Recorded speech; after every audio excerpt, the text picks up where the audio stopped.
My country and my culture. Salute sir. Police స్టేషన్లు, కోర్టులు, commissioner ఆఫీసులు, సెక్యూరిటీలు, సెక్రటేరియట్లు, ఎక్సెట్రాలు ఇలా ఇవన్నీ మనం సవ్యంగా నాగరికంగా బతకడం కోసం వేల లక్షల కోట్ల ప్రజల సొమ్ముతో మన కోసం మనం నడుపుకుంటున్న ప్రపంచంలోనే అతి పెద్దదైన డెమోక్రటిక్ సిస్టమ్ లో ఆడదానికి సేఫ్టీ లేదు సార్. మారాలి సార్, ఈ పద్ధతి మారాలి సార్. సార్ మార్పు అనేది ఏదో ఆకాశం నుంచి ఊడిపడదు సార్, మనలో రావాలి సార్, మనందరిలోనూ రావాలి సార్.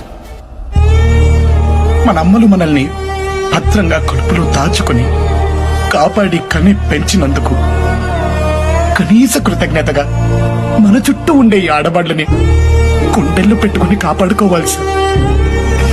శిక్షలు వేయటం కాదు సార్, మా అందరి చేత పెద్ద బాల శిక్షలు చదివించండి సార్.